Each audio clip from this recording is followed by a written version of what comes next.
Hello, welcome to the Negligent Gardener. Hello. This is my husband John. I'm Kerry, and I think we've established that I can be negligent once in a while. Oh yeah. But one of the things we want you to know is that this is easy to do. Growing plants is fun. Have fun with it. Don't worry about, sometimes you can damage plants, but you know what? You can bring them back too, and that's what's fun. So anybody can do this. Anybody can garden, and I hope that you try and have color in your house all year round, because we certainly do. Yes, we do. What do we have in our house now? We got petunias upstairs. We got Geraniums? geraniums, yeah. We got a fuchsia. What else? Yeah, we got an orchid that's about ready to pop. And it's January. Yep, and African violets. Yep, they're always blooming. Which are going crazy. Yeah, so they're always happy. But today we're in our furnace room, which is downstairs in the basement of our house. It stays about 60 degrees down here. Yeah, maybe a little less.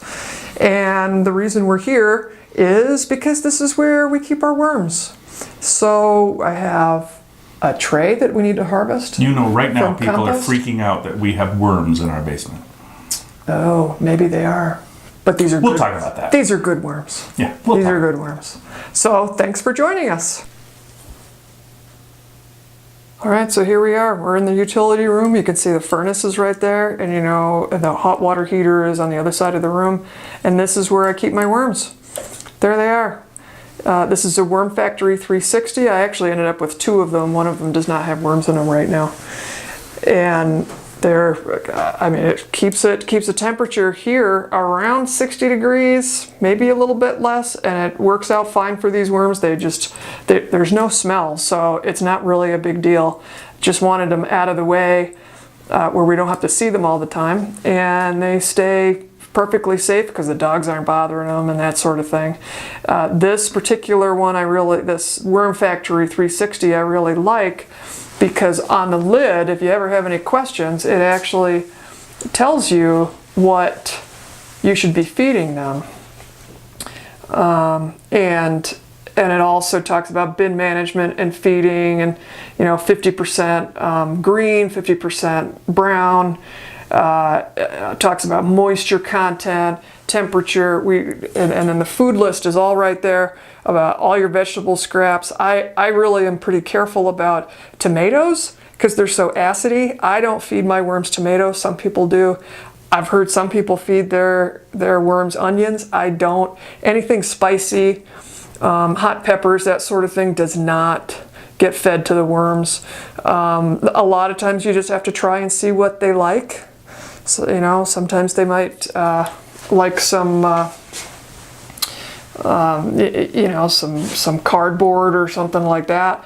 But I just stay to your basic vegetable scraps, coffee grounds. I feed all my coffee grounds to the worms.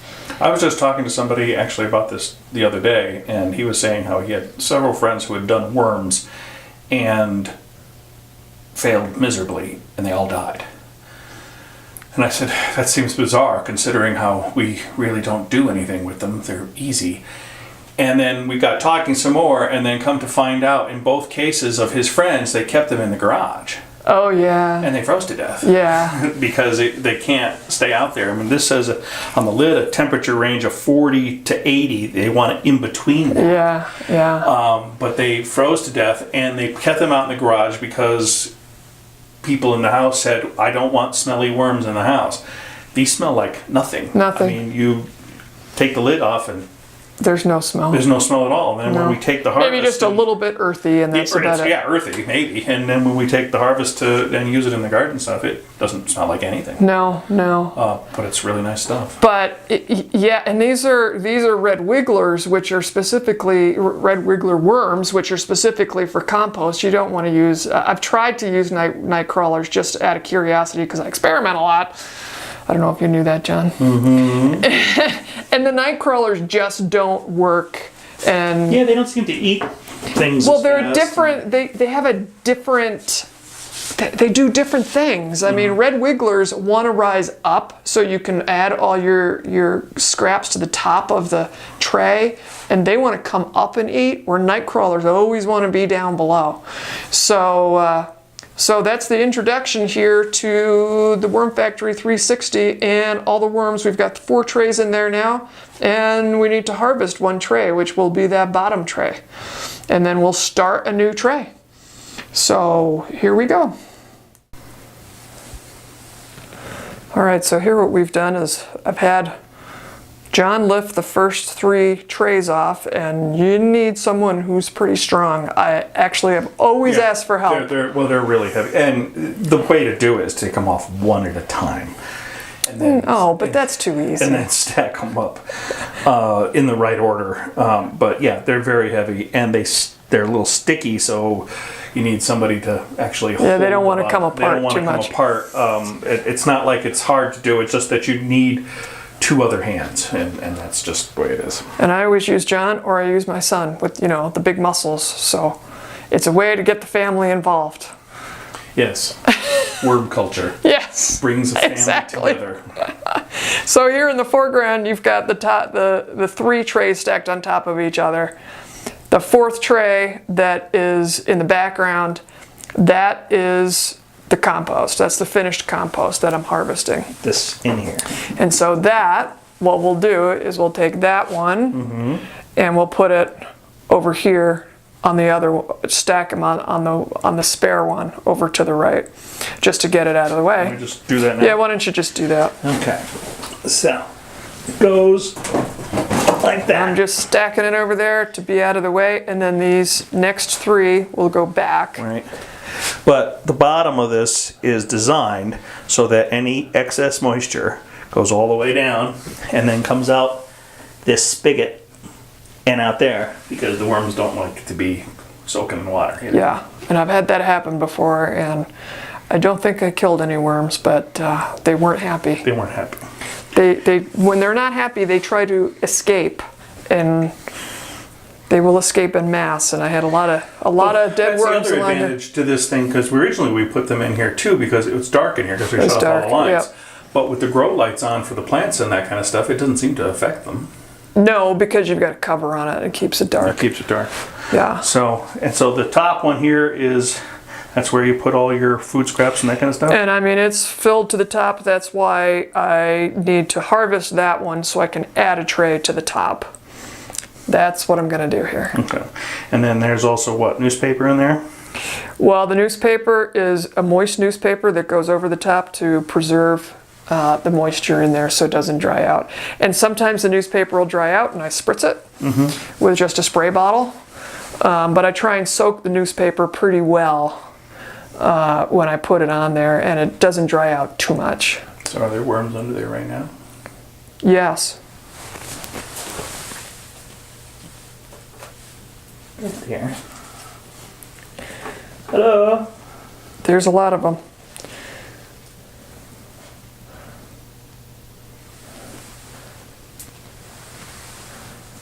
There they are. Yeah, so there's a ton of worms in there, and the only thing you want to be careful about is that this is a live compost, so there's lots of bacteria. So after you do you do handle them, you just want to make sure and wash your hands really well. But I didn't feed them very long ago, and there's really hardly anything in there anymore. Yeah, I mean, but you don't even chop things up like you used to. I mean, that's a pretty big leaf there, and yeah, they just... I spoiled them when I first got them. So when I first got them, I was like, oh, I'll chop them up, and I used the food processor, and I chopped up everything. And then as I went through and I talked to other people who did this, they're like, I don't chop anything up. They just throw it in there. And they just eat it. And yeah, I mean, it takes them a little bit longer. I mean, the finer you chop it up, the faster they're going to eat it. They'll convert it, yeah. But I don't need to worry about that. So yeah, so we'll put those back on there, and then we'll add a tray. Okay, so just wanted to show you this compost is awesome. Now there's still going to be, kind of the directions are you should put it on the top tray and then leave the light on it and kind of shake it and get all the worms out of it. But I tell you what, the bottom tray does not have a lot of worms in it. I'm just not seeing any. Every now and then I'll see worms in here, but I just don't think that step is necessary when you're harvesting these trees. How do the worms move from place to place? Well, you've got these trays with holes. So there you go. They go all through these holes. So it's pretty nice little environment for them. So I do not worry about getting the worms out of my harvested compost. And then I will always put wet newspaper on the top and keep it as moist as possible. Otherwise it just dries out and it becomes like a crumbly mess. So I try to keep it nice and moist, and then I'll put it in my potted plants and all that kind of thing. I have decided that I just use it as much as possible. So that's the harvested. But now we got to go back and finish up over here. So before we add another tray, we take some mineral rock dust and we put 2 capfuls. And I mean, before you harvest and you add another tray, you want this bottom tray, this tray that you're, well, it will be a bottom tray, but this tray at the very top needs to be really full. Mostly because you want the holes in the next tray to really be snug so that there's no problem with the worms coming through and migrating to the next tray. So 2 capfuls, and then we have our little fork, and what we do is we just kind of work it in. Where do you get the rock dust from? You know, I got the rock dust actually came with the Worm Factory 360. Mm-hmm. Any more worm mineral dust? I know you can get it from Uncle Jim's Worm Farm. He's kind of the guy, the guru. So, kind of mix this all in. This lettuce is, because it's so big, they're still got to finish that up. But I kind of try and smooth this out so the next tray that's coming in will be as level as possible. It's not going to be perfectly level, but... Did you say what the mineral dust is for? It's for grit. So the worms don't have any teeth, so they use grit, sort of like birds, will use. Yeah, birch gravel. Yeah. Uh-huh. It's the same kind of idea. And then I'll also, every now and then, I will put in some pumice just to keep some air. Just to keep some air in the trays. Right. So we'll put the next tray on. All right, so we have our tray on, and I know it doesn't look like it's fitting really well, but this tray, they've still got a little bit to eat. It'll settle. I mean, you can look how much this is settled. The tray that we harvested, you can see how much that's settled. That was way full also. So I'm not worried about that. I just want to make sure that this is not, this is straight and still within the parameters of the next tray. Otherwise we'll have moisture and water coming out of that. So I just start feeding, and I collect my scraps for a little bit before I bring them down here. So this is a little bit rotted, doesn't matter to the worms. So then I just, yeah, this one's a little bit rotted. Why do you keep that stuff in my kitchen? I know, well, it's covered up. Ew. And then this is a little, there's some more scraps. Just throw them all in there. And then I try to put the non-smelly stuff on top, just so that, because it's not the worms that are making this smell, it's that I've waited too long, and so it just started to rot, especially the leafy greens. When I trim my plants and all that kind of stuff, I put those right in for the worms, so they kind of start to rot a little fast. So then I'll put like my coffee grounds, then I'll put that in there. I usually put some little stuff in with the coffee grounds, so it might not look like it's all coffee grounds. There's a little bit of plant waste in there. And then, because that's all green, it's got to be about the same amount of brown.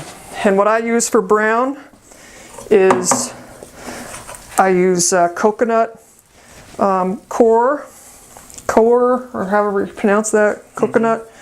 COIR. Yeah. Yeah, I don't know. And there's a bunch of different brands of it. I use that. It's a little expensive, but boy, I think it works really well. And you moisten it. And then I also take some shredded newspaper, just because so many businesses, you know, they shred all their documents. This is just the best way to recycle it. So I just dump that in, and then I kind of treat it like icing, so to just try to cover up all of that. And it's kind of, what it does is it acts as bedding, and it makes it easy, the moistness makes it easy for them to move around in it, and the moistness and the looseness of it.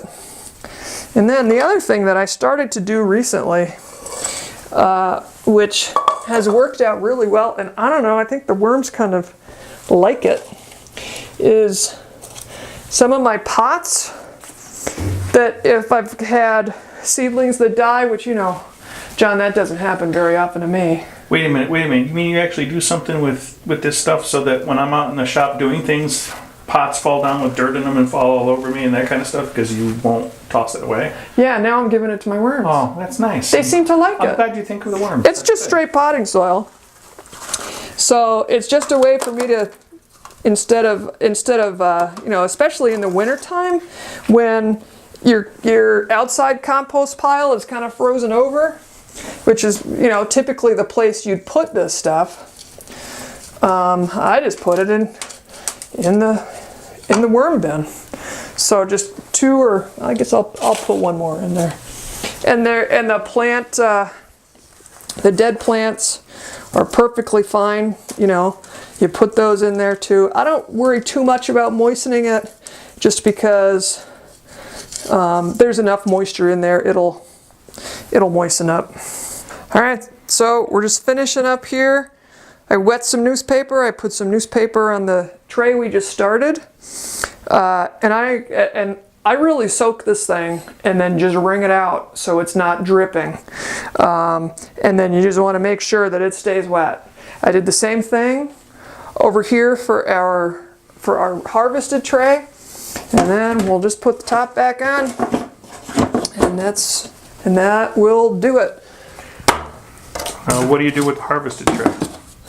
You're just going to keep it there? I'm just going to keep it here. Actually, this lid somehow warped. So you were probably negligent. Yeah, I think I was negligent. So I keep a pot on top of it so it stays like that. Stays closed. Okay. But yeah, that's all there is to it. I mean, I just really want to encourage everybody, give it a try. Have fun with it. This is what, I mean, to me, this is just life. This is about, you know, the biology, all of that it's just really about life and all of the things that the plants love, and why not do it yourself? So I just enjoy the worms a lot, and maybe we'll find somebody to interview about worms who does it commercially, because we happen to know somebody who does that. Oh yeah, that's right. We do know somebody that does it. Have to visit her worm farm and do a little spot on that. It'll be a little different than what you're seeing here, but that could be fun. It could be fun. Lots of people enjoy their worms, and I'm one of them. I don't name them. I'm not like that. I know people who, you know, oh, my worms. No, I'm not like that. But I just love having them down here and be able to really, you know, recycle as much as possible. All the plant cuttings that I'm not starting, all the vegetable waste, all of that stuff that we have plenty of in this house. And there's only two of us. That's right. So, yeah. So let's have fun with it. I thought I would show you what it looked like, what our worm bin looks like about a week after we fed them. So, Oh my God, they printed a newspaper. Worms are very smart. yes. And actually you can see there's some celery here they haven't eaten yet, and it's actually starting to grow because it likes it in here. All right, so I'm going to remove the newspaper here. It should be pretty moist. Hopefully you can see some worms in there. They're pretty happy.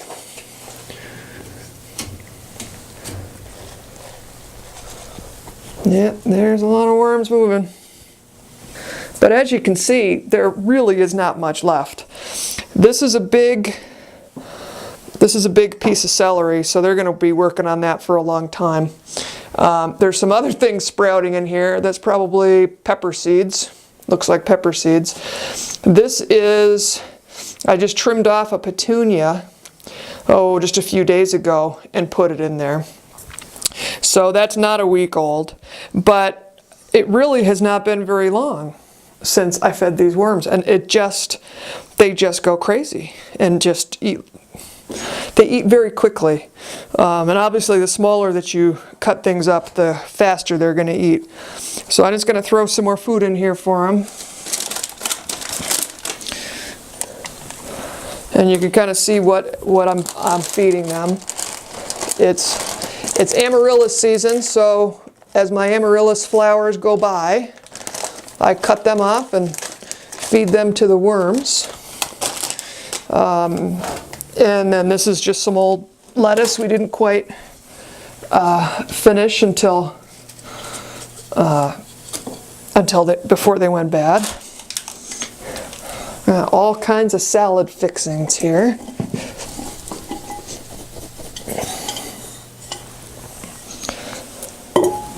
And then those are some geraniums cuttings or leaves that I trimmed off. There are obviously some asparagus.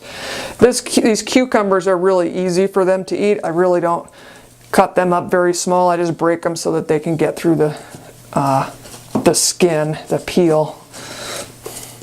And then I just kind of, well, that's a big piece of cauliflower. That'll take them a while. But that's most of it. And then I top it off with coffee grounds.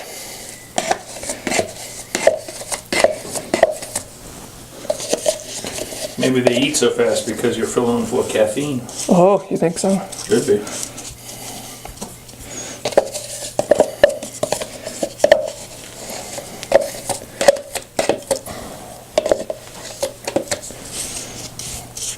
So, coffee grounds. And then, like I showed you before, then it's just brown, which is what I use is coconut core and newspaper. You can get shredded newspaper from any office. But I did want to make sure you see just how quickly they go through everything. And for those who are worried about, well, you're going to have a rotting smell, I think we've gone over that already. However, they eat so fast, they eat it before it rots. So there you go, done feeding. Another week, it'll look the same as what I showed you just now. So thanks for being here with the Negligent Gardener. I hope that you learned something with our worms and how easy it is, and I hope you go and try it. It's really not that tough, and it's fun, especially if you have kids in the house, right? Yes, because if there's anything children love, it's worms. And dirt. And dirt. So thanks for joining us. See you next time.